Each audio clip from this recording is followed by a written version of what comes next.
Episode की शुरुआत होती है कमी लुकआउट से, जहां बुल्मा, वेजिटा और बाकियों को स्पेसशिप के एरर के बारे में बता रही होती है।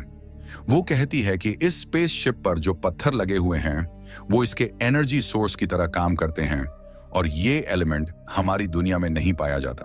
तभी वहां एक स्पेसशिप उतरती है और उसमें से एक डीमन निकलकर उन्हें बताता है कि उसे यहाँ किंग कडान ने भेजा है ताकि वो उन्हें अपने साथ डीमन वर्ल्ड ले जा सके। इसके बाद किबिटो काय के अलावा वो सब उसके साथ अपने सफर के लिए निकल जाते हैं और किबिटो लुकआउट की देखभाल के लिए वहीं रुक जाता है। खैर, इसके बाद सीन शिफ्ट होता है गोकू के ग्रुप की तरफ, जो अपने सफर के लिए आगे बढ़ रहे होते हैं।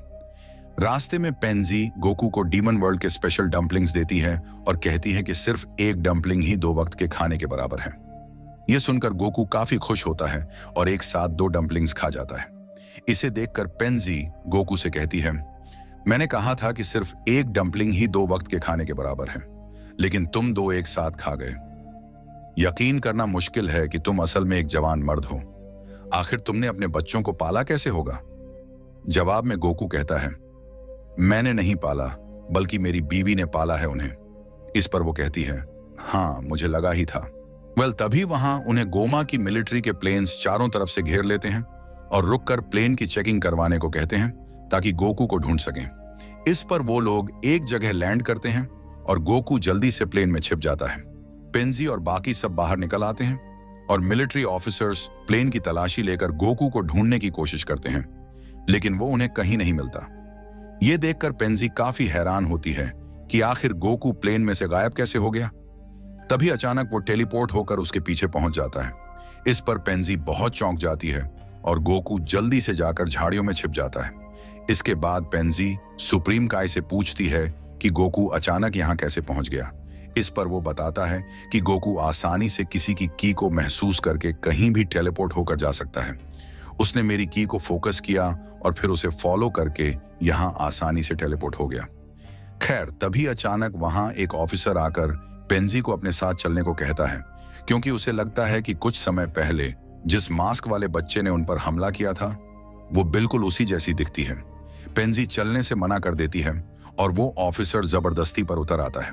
इसकी वजह से पेंजी उसे अपनी शॉकिंग डिवाइस से इलेक्ट्रिक शॉक देती है और वो ऑफिसर गिर जाता है।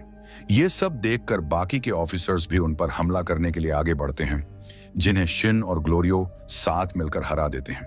इसके बाद वो ऑफिसर्स अपने प्लेन्स में जाकर उन पर गोलीबारी शुरू कर देते हैं।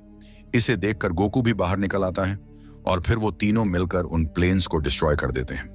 खैर, इस सब के बीच हमारे हीरोज का प्लेन भी डैमेज हो जाता है, तो वो लोग मिलिट्री ऑफिसर्स का बचा हुआ एक प्लेन इस्तेमाल करने का फैसला करते हैं और पेंजी के अलावा सब लोग अंदर चले जाते हैं। सुप्रीम काय पेंजी को भी अंदर चलने को कहता है, तो वो कहती है, मैं कहीं भी छिप जाऊं वो लोग मुझे मेरे कॉलर की वजह से ढूंढ लेंगे। हम तीसरे डीमन वर्ल्ड में रहने वाले लोग बहुत बदनसीब हैं। हमें जबरदस्ती ये कॉलर पहनाया जाता है और ये हमारे साथ साथ ग्रो होता रहता है। जो लोग पहनने से इनकार करते हैं उन्हें मार दिया जाता है। ये सुनकर सुप्रीम काय उसका कॉलर चेक करता है और बताता है कि इन कॉलर्स को बनाने के लिए जो मटेरियल इस्तेमाल हुआ है वो हमारे ग्लाइंड्स के प्लैनेट का है और इन कॉलर्स को मेरी बहन ने बनाया है, इसलिए मैं इन्हें खोल सकता हूं। इसके बाद वो एक मैजिक स्पेल का इस्तेमाल करके उस कॉलर को तोड़ देता है। ये देखकर पेंजी बहुत खुश हो जाती है और उसका शुक्रिया अदा करके कहती है, क्या सिर्फ ग्लाइंड्स ही इस स्पेल का इस्तेमाल कर सकते हैं? सुप्रीम काय कहता है, नहीं, कोई भी इसका इस्तेमाल आसानी से कर सकता है अगर उसे स्पेल पता हो। इसके बाद वो उससे उसका असली ग्लिंड नाम पूछती है, तो सुप्रीम काय कहता है, मेरा असली नाम नहारे है। खैर, इसके बाद वो सब उस प्लेन में बैठ जाते हैं और अपने सफर पर निकल पड़ते हैं। रास्ते में ग्लोरियो कहता है, हमें इस प्लेन का पिन कोड नहीं पता, जिसकी वजह से हम वार्प सामा का इस्तेमाल नहीं कर पाएंगे। इस पर पेंजी अपने एक हैकर दोस्त से कांटेक्ट करके प्लेन का कोड नंबर पता कर लेती है। इसी के साथ वो हैकर उन्हें यह भी बताता है कि उनके बाकी साथी मतलब वेजिटा वगैरह भी वहां पहुंच चुके हैं। इस इंफॉर्मेशन पर पेंजी उसे थैंक्स बोलती है और इसके बाद वो लोग एक टाउन में पहुंचते हैं जहां टामागामी नंबर 3 तीसरे डीमन वर्ल्ड की ड्रैगन बॉल की रक्षा करता है और वो ड्रैगन बॉल उसके अंदर सील होती है। गोकू उसे देखकर काफी खुश होता है और कहता है, मैं लंच करने के बाद इससे फाइट करूंगा। इसके बाद वो लोग एक जगह रुककर खाना वगैरह खाते हैं और गोकू आखिरकार उससे लड़ने के लिए तैयार हो जाता है। इस बीच पेंजी और ग्लोरियो उसे रोकने की कोशिश करते हैं कि वो तमागामी से लड़ने का इरादा छोड़ दे, लेकिन गोकू किसी की नहीं सुनता और सीधे तमागामी के पास चला जाता है। वहां जाकर वो तमागामी को बुलाता है, लेकिन इसके बदले में तमागामी बहुत जोर से चिल्लाकर पूछता है, क्या मसला है?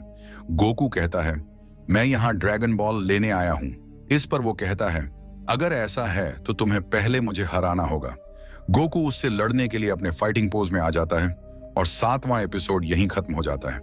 वेल देखो यार, इन एपिसोड्स को एक्सप्लेन करने में मुझे बहुत ज्यादा मेहनत लगती है, तो एटलीस्ट कमेंट करके बता दिया करो कि तुम्हें वीडियो कैसा लगा।